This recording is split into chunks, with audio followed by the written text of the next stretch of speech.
When you fail, and everybody knows, when stuff goes south, when stuff blows up, and everybody's talking about it, this is Jesus' message. You are my beloved, and I am not through with you. There is more work for you to do.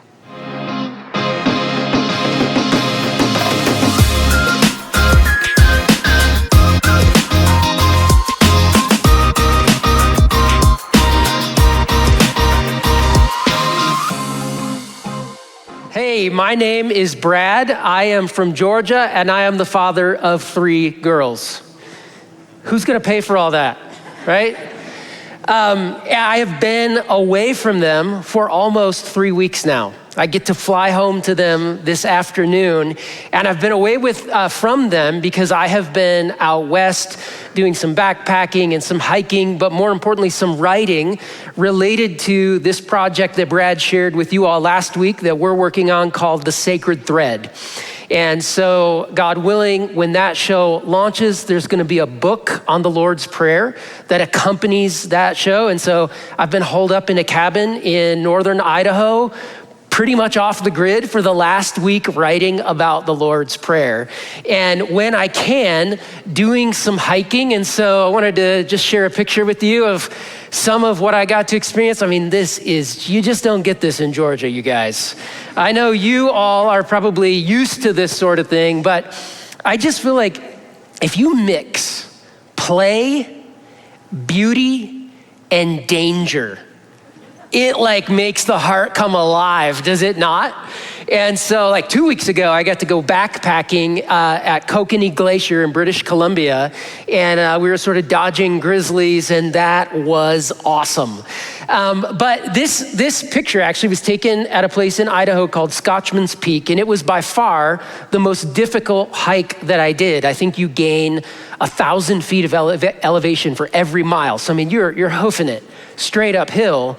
And I get to the top of this really, really grueling hike, and I meet a 73-year-old woman named Karen.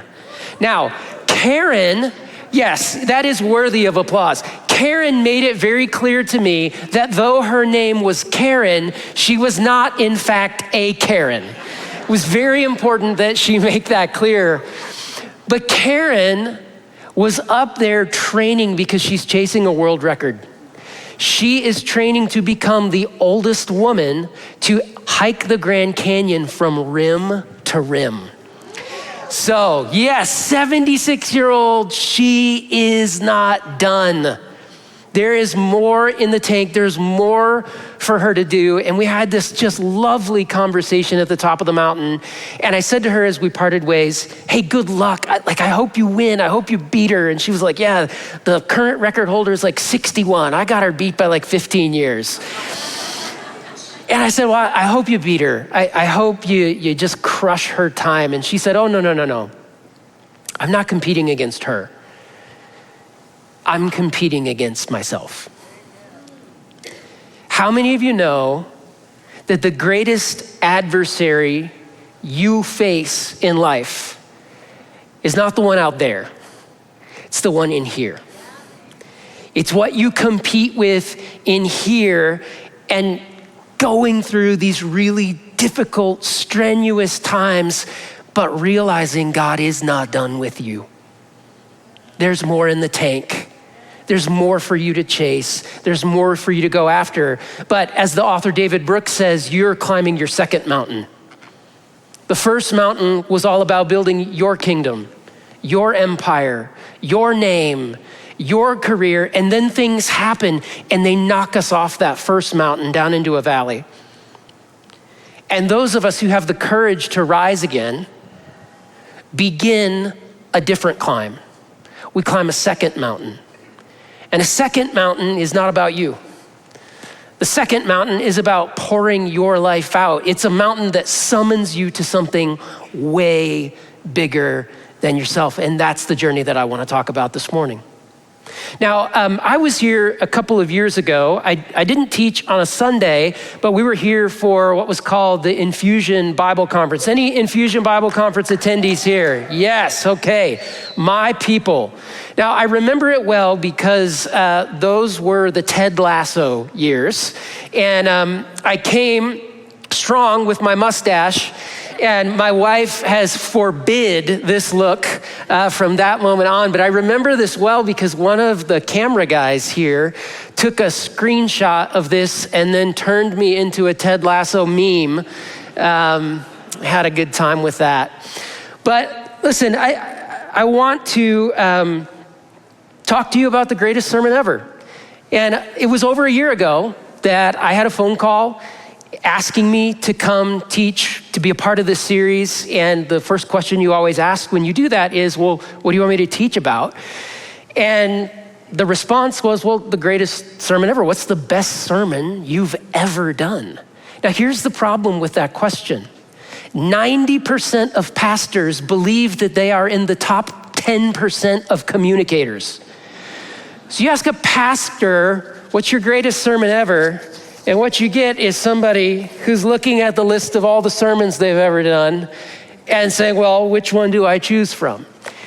And fortunately, I have a wife who is fierce and speaks truth, and she helped me to look at this list of options and say, no, you got those two right there. Pick from one of those two. And so that's what I'll have done. But last week I loved what Brad said, that the greatest sermon a pastor gives is not the one they give from a stage, but it's the one that they give off of stage with their lives, with the way that they interact with people. And I've also heard it said over and over through the years that the only thing better than a good word is the right word at the right time. And so what I want to talk to you about today is something that I have had the privilege and the heartache of living out in my own life. It's something that if you go back into the scriptures, what you'll find is that the first followers of Jesus had the privilege and the heartache of living out this sermon. And every last one of us in this room, at some point, will have the privilege and the heartache of living out this sermon. And that sermon is about failure. Did you know that all four Gospels preserve the story of Peter, the church's first leader, his stunning failure and denying Jesus 3 times? All four Gospels.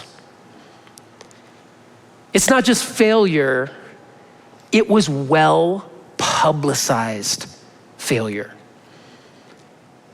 And part of the challenge for Peter, and part of the challenge for the community of disciples that journeyed with him, was to ask this question: how do we journey with Jesus through the cross and out the other side of the empty tomb, where we process this kind of failure, but see God's Spirit birthing something new in the midst of it?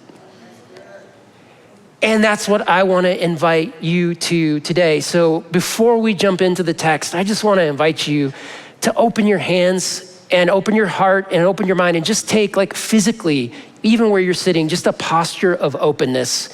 And let's invite the Spirit to come lead us and run around in our head and hearts. Gracious God, you do not need our permission, but we need to hear ourselves give it to you. Spirit, we ask you to speak to those deep, deep places in us, the places that are so well guarded against the movement of your kingdom in our life. God, I just ask that as we speak about what it means to journey well through failure, that you would give us your grace and your kindness to look on our own failures, to look on the failures that we experience within us and around us, not as a wound, God, that We need you to heal, but as a portal through which you will breathe your resurrection life into our life and through us into the world. God, would you turn us into wounded healers? We ask this in the strong, resurrected name of your Son, Jesus. Amen. All right, how many TED Talk fans do we have in the room? I became aware of Brené Brown because of TED Talks. And if you have not read Brené Brown and you are a book person, you need to go home today and find you some Brené Brown. She launched, I think, her career. I mean, she was already a shame researcher, which is not exactly the sort of thing that gains you a lot of followers on social media. And then she did a TED Talk. And I think it's been viewed like 8 or 9 million times now, and it just launched her career.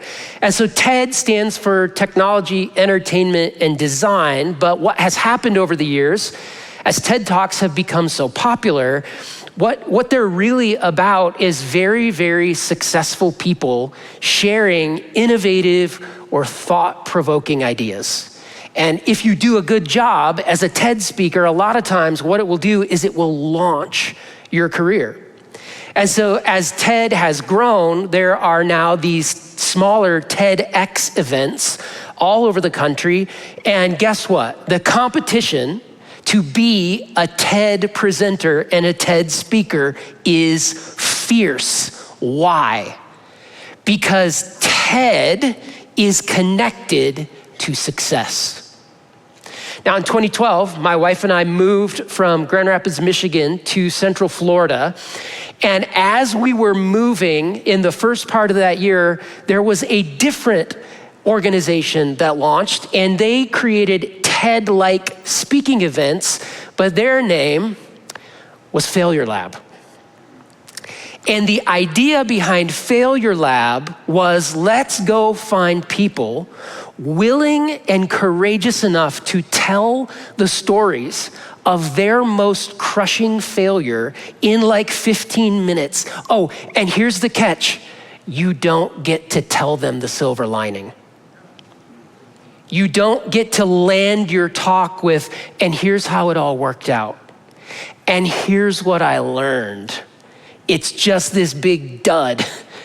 And then the crowd is gonna interact and have a conversation about failure.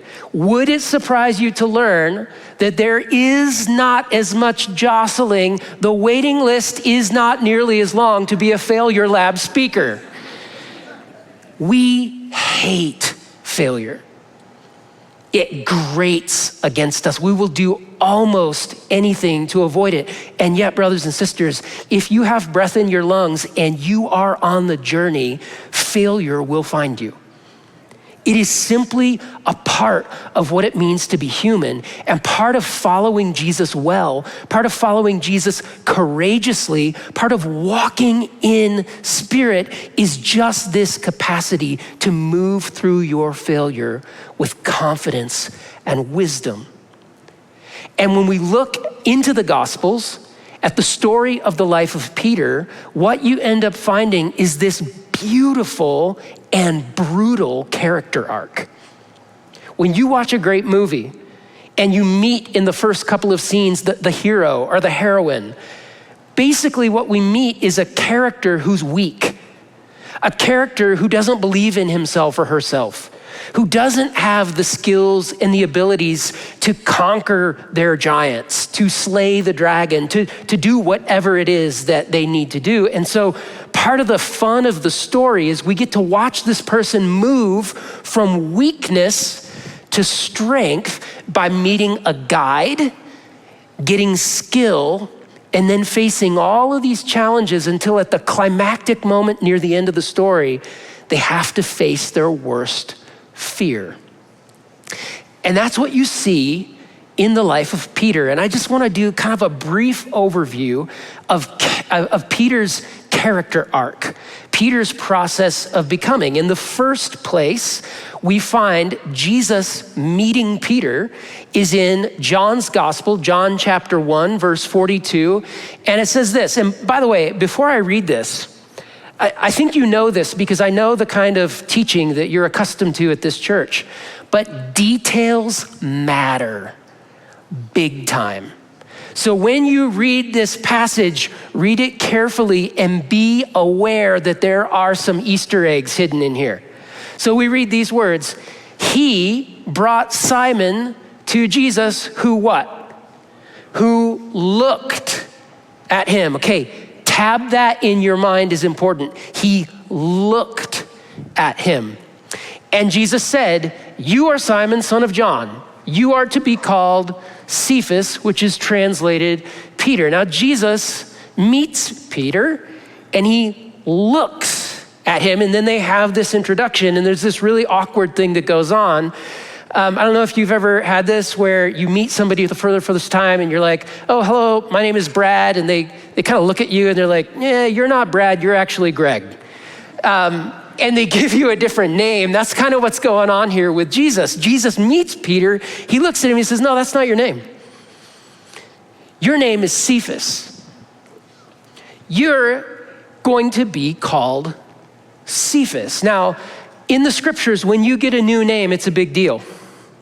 Your name and its meaning is indicative of your identity. For example, the name Moses, Moshe, means to be drawn out of water.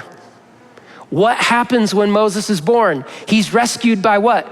Being drawn out of the water. Well, then when he runs off to Midian, the first thing he finds are some shepherd girls who are being mistreated, and he comes to their defense and he draws water out of the well for them. Then God does this big work in his life, takes him back to Egypt and uses him to draw the children of Israel out through the waters of the Red Sea. You see this theme, right? Your name is indicative of your identity, your mission, and your purpose. And when God changes your name, it is a big deal. And we know that this word Peter, it means rock. And that is not just a cute nickname. That is a nod and a wink to something else that's happening in the story of the Bible. So if you go back into the prophets and you read something like this from Isaiah, we read, listen to me, you that pursue righteousness, you that seek the Lord, look to the rock from which you were hewn and to the quarry from which you were dug. Look to Abraham, your father. So Isaiah says Abraham is the rock. And Jesus calls Peter the rock. Now what's the connection? When God creates the world, in very short order, it turns into chaos.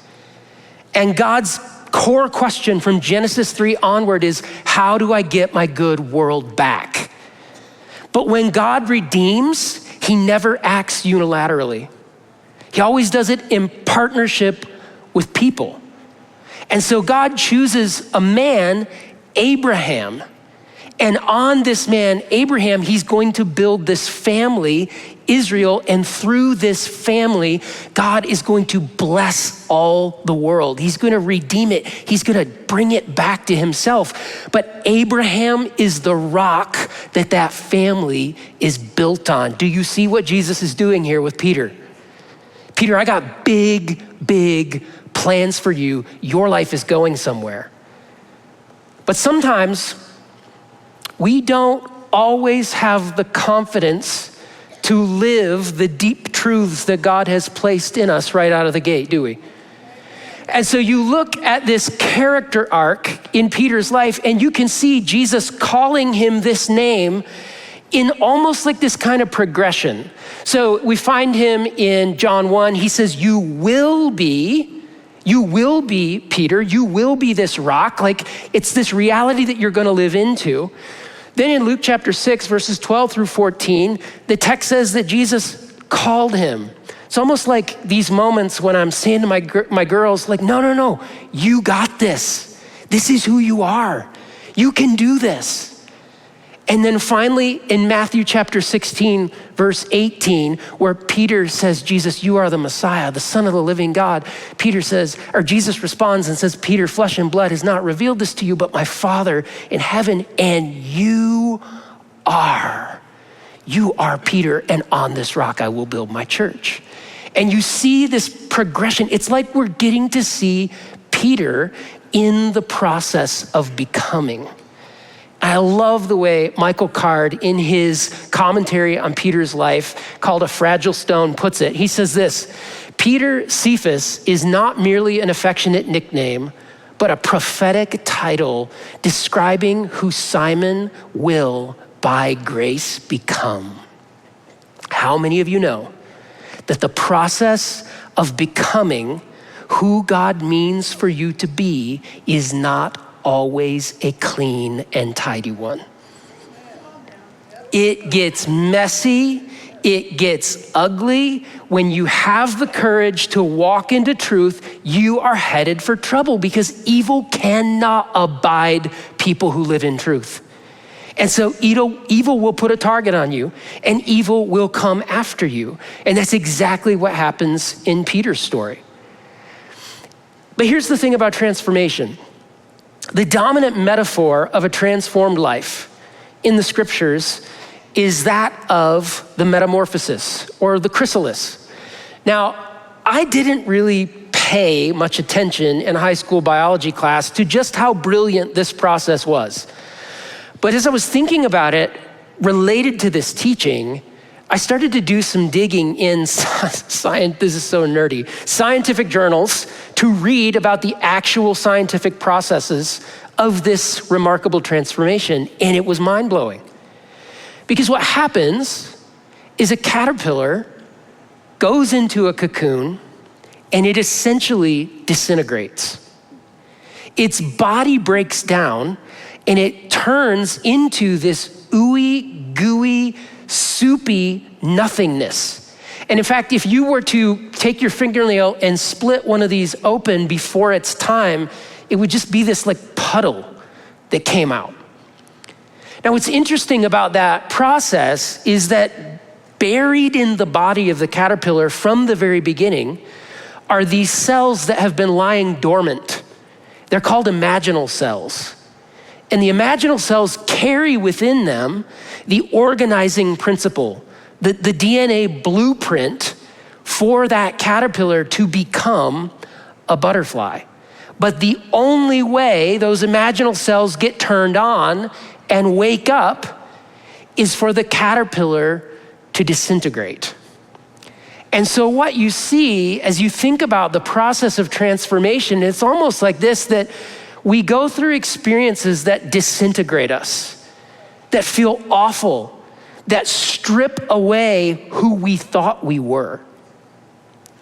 And then as that stripping away takes place, it's like we're getting distilled down to that core essence, that image of God buried in you, that only you and you are here to offer the world. And so you go through disintegration to experience distillation, and then from that place, you experience formation. And you become the person that God made you to be. And what I want to show you now, we've talked about who Peter, by God's grace, is supposed to become, but let's talk about Peter's disintegration. Did you know that Peter is the most rebuked disciple? Now, Peter is somebody that if you read through the text, it doesn't take a lot of intelligence to realize this dude's got an ego. That's why Michael Card called his commentary a fragile stone. I mean, he does not like being called out in front of people, and yet he is consistently the most rebuked disciple. Interestingly enough, Jesus rebukes Peter 5 times in the last 24 hours of his life. So if you think to the Last Supper, we can tell from reading John's gospel closely, the account of the Last Supper, who's sitting where. At least four of the 12, or 4 of the 13 people at the table, we know where they're sitting. The host of the meal is Jesus. He's sitting in the second seat. In front of him is sort of like the best man or like the wine taster. And we know because John's gospel tells us that John leaned his head back on Jesus' chest. So we know John is in the first position. We also know that Jesus said the one who is going to betray me is the one who is going to dip the bread in this same cup as me. And they're sitting at this triclinium. It's a horseshoe-shaped table. So what that means is the person who is sitting next to Jesus in the guest of honor seat is Judas. And then when you go all the way around the table, the next person who's actually close enough to those three people to hear the conversation is the person seated in the last position, which is the servant seat, and that's Peter. And what do we know about the disciples from John's Gospel at the Last Supper? They're arguing about who's the greatest. And guess what? In the first century, where you got seated at the table was like middle school cafeteria. Where you sit is a reflection of your status in the pecking order. It's a reflection of where you are in the hierarchy. I promise you, when Peter realized he got seated in the servant's seat, the last seat, he was burned up about this. It was a rebuke. That seat came with certain responsibilities at a meal. The person who occupied the servant seat, it was his responsibility before the meal got going to wash people's feet. But Peter didn't. Jesus did. And I think Jesus did that as an object lesson because Peter, who's so burned up that he's in the servant seat, refuses to do his job. And then Jesus gets up, grabs a towel, grabs a basin of water and says, listen, if you're gonna lead in my kingdom, this is what it looks like. It looks like service. So once again, Peter is the object lesson in front of everybody. And I promise you, he felt it. He's probably smoldering inside. And it gets worse. As the meal progresses, Jesus looks at Peter and says, you are going to deny me 3 times. Never, Lord. Even when everybody else falls away, I'll still be faithful. You just gotta be careful when people start throwing around these huge universals like never and always. You always do this. You never let me. That's usually a telltale sign that they're triggered, okay? Peter's triggered. Jesus says, you are gonna deny me 3 times, and it's a rebuke in front of all the other disciples. The meal ends. They go out of the house, they travel through Jerusalem, they go outside of the city to the Garden of Gethsemane to pray. Jesus takes his closest 3 disciples, Peter, James, and John, and he goes a little further into the garden, and he says to them, wait here with me. I'm gonna go over there and pray, but I need you 3 right now. I need you. Wait with me and keep watch. And Jesus goes a little further ahead, and he prays and he falls apart. He's afraid. He knows what's coming. And it's disruptive to him. And he comes back from that prayer, and what's he find? His friends are asleep. And he says to all of them, but if you read the text closely, it's mostly to Peter. Could you not even keep watch with me for 1 hour? I mean, you start to feel now these rebukes are just piling up. It's like the wheels are coming off in Peter's life. Then the arrest party comes and they grab Jesus, and what's Peter do? He whips out a sword, takes a swing at the high priest's servant, a person by the name of Malchus, takes off an ear, and Jesus turns and rebukes Peter for the 5th time. And I think the wheels are coming off. If you were to squeeze Peter at this moment, all that would come out would be this oozy, gooey nothingness. He is so far from the person God made him to be in that moment. And it's all a setup for what happens next. And I want to read it to you from Luke chapter 22, verses 54 through 61. Then seizing him, they led him away and took him into the house of the high priest. Peter followed at a distance. And when some there had kindled a fire, it's another important detail, tab that in your mind, in the middle of the courtyard and had sat down together, Peter sat down with them. A servant girl saw him seated there in the firelight. She looked closely. Did you catch that? She looked closely at him and said, "This man was with him." But he denied it. "Woman, I don't know him." A little later, someone else saw him and said, "You are also one of them." "Man, I am not," Peter replied. About an hour later, another asserted, "Certainly this fellow was with him, for he is a Galilean." Peter replied, "Man, I don't know what you're talking about." And just as he was speaking, the rooster crowed for the third time. And then the most painful moment, I think, in Peter's life. Verse 61, the Lord turned and what? Looked. The Lord turned and looked at Peter. It's this Greek word, emblepo. Let me hear you say emblepo. There are a lot of ways in the Greek language to say he looked at him. This one's unique. Can you guess where else this word shows up in the Gospels? It's the first time Jesus ever meets Peter. When Jesus looked at him and saw who he was going to become. See, emblepo means to look at searchingly, significantly, attentively. When I go to the airport this afternoon and I step forward and hand the TSA my license, they are going to emblepo me. They are going to look at this and ask, is anything off here?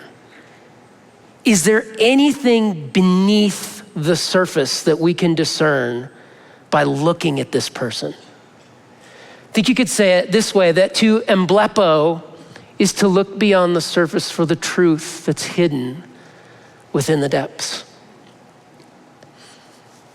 See, I always thought that this moment in Peter's life was particularly heartbreaking because Jesus gave him the "I told you so" look. The hand on the hip. Yep. Told you this was going to happen. Brothers and sisters, that's not the look. Jesus emblepos Peter. If you're a parent, you know exactly what look I'm talking about. It's when your baby is on the floor. Hi. She's cooing. Are you gonna make those noises for us? She's playing. Yeah. And then she hears mom's voice. And as soon as she catches mom's gaze, she locks on. Now we know from developmental psychologists that babies need this gaze from their parents in order to go on and become the healthy, whole, mature adults that they're going to be. Question, what is going through mother's mind when she's looking at her baby like this? When a mom looks at a baby that way, what she sees is potential.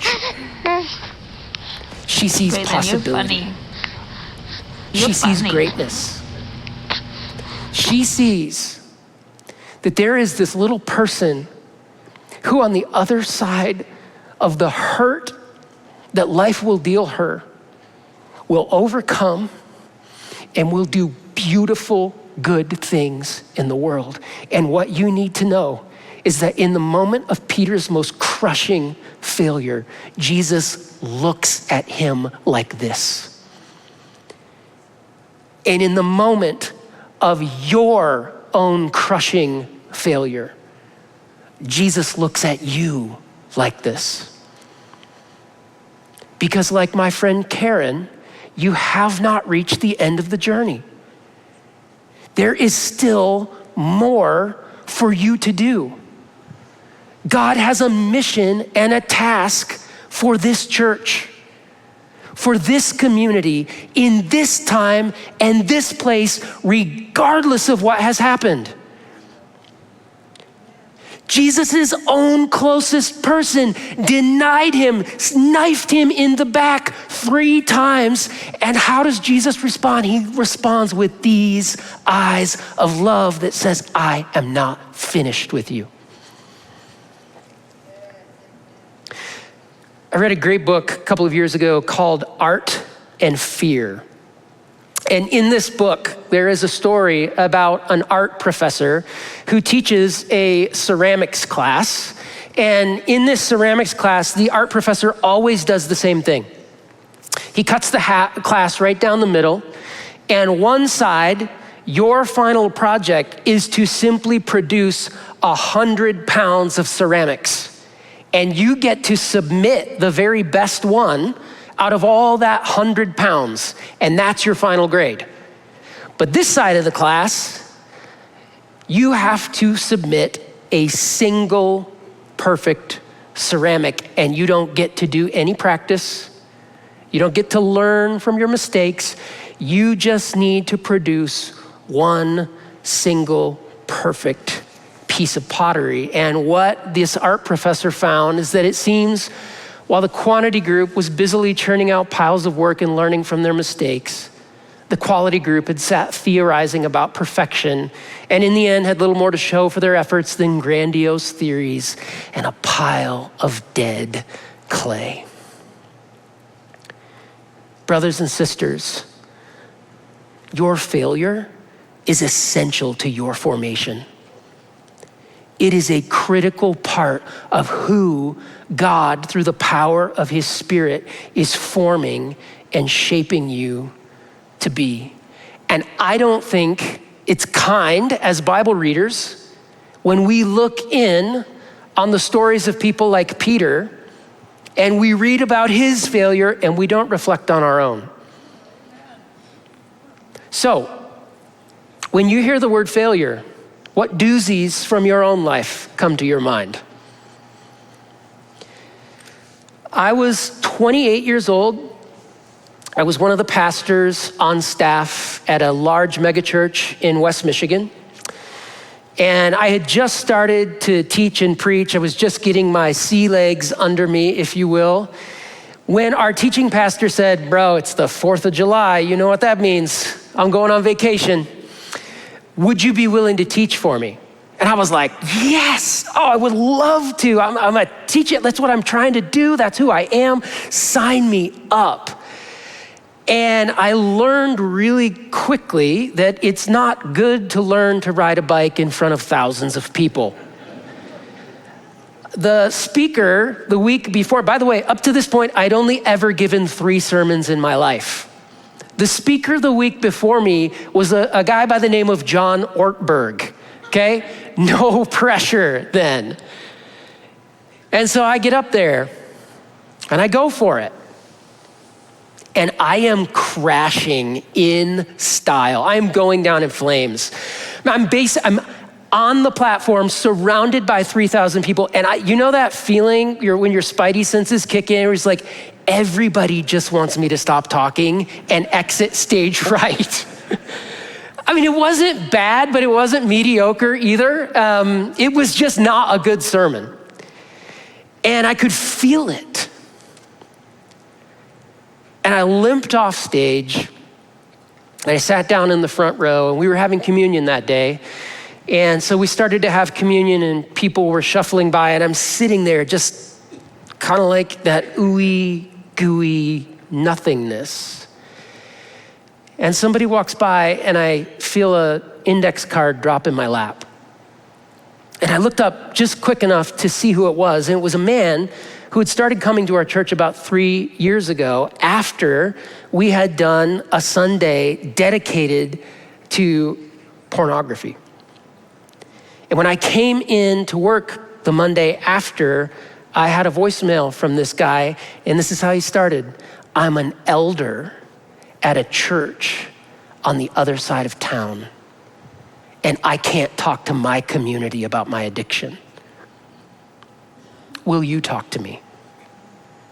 And so we started meeting And over the course of 3 years, started to work into, like, where is this coming from? Why this repetitive brokenness in your life? And one of the things that really came to the surface is that as a young man, he had not been loved well. He'd not been seen. And so as an adult, that turned into this addiction. And the more we pushed into his brokenness, the more we realized just how healing Jesus' words to Jesus at his baptism, "This is my son, whom I love, with whom I am well pleased." And we actually spent like a year reading through this brilliant book by Henry Nouwen called The Life of the Beloved. And this man slowly learned to see himself as God's beloved. And as I'm sitting there in my despair, going up in flames, I'm a failure, I open the index card, and he had written these words: "You are my beloved." Brothers and sisters, when you fail, and everybody knows, when stuff goes south, when stuff blows up, and everybody's talking about it, this is Jesus' message. You are my beloved, and I am not through with you. There is more work for you to do. Friends, you guys are in a hard place. And I want to leave you with these words, which are very un-Failure Lab. I would not be allowed to do this at Failure Lab. I want to leave you with these words from John chapter 21. John, the disciple whom Jesus loved, said to Peter, "It's the Lord." As soon as Simon Peter heard him say, "It's the Lord," he wrapped his outer garment around him, for he had taken it off, and he jumped into the water. And the other disciples followed in the boat, towing the net full of fish, for they were not far from shore, about 100 yards. When they had landed, they saw a what? A fire of burning coals. The last time we were around a fire of burning coals in the gospel, Peter was failing. He was denying his Lord. Jesus said to them, "Bring some of the fish you caught." So Simon climbed back into the boat and dragged the net ashore. It was full of large fish, 153, but even with so many, the net was not torn. Jesus said, "Come and have breakfast." None of the disciples dared ask him, "Who are you?" because they all knew it was the Lord. Jesus came, he took the bread and gave it to them, and he did the same with the fish. This was now the third time Jesus appeared to his disciples after he was raised from the dead. And when they'd finished eating, Jesus said to Simon, "Simon, son of John, do you love me more than these?" "Yes, Lord," he said, "you know that I love you." Jesus said, "Feed my lambs." Again, Jesus said, "Simon, son of John, do you love me?" "Yes, Lord, you know that I love you." Jesus said, "Take care of my sheep." The third time he said, "Simon, son of John, do you love me?" And Peter was hurt because Jesus had asked him the third time, "Do you love me?" He said, "Lord, you know all things. You know that I love you." Jesus said, "Feed my sheep. Verily, I say unto you, when you were younger, you dressed yourself and went where you wanted. You climbed your first mountain. But when you're old, you'll stretch out your hands and someone else will dress you and lead you where you do not want to go." Jesus said this to indicate the kind of death by which Peter would glorify God. Then he said to him, "Follow me." All that energy, Peter, that you're burning up about how you got it wrong, about how you blew it, about how bad things are, about how everybody knows, everybody's talking about it. I'm not done with you. You're my beloved, And I have work for you to do. So take all that energy you've been investing, worried about what everybody else is thinking, and get stinking busy. Feed my lambs. Feed my sheep. Bring my kingdom with me. Southeast, this is our story. God is not done here. There is work to do. Your failure is not final, it is formational. May God give you feet to walk that path well. Would you stand with me? Let's offer this song to God. Holy Spirit, lead us to those places that we don't want to go, but give us feet for the path, and may your kingdom come and your will be done on earth as it is in heaven.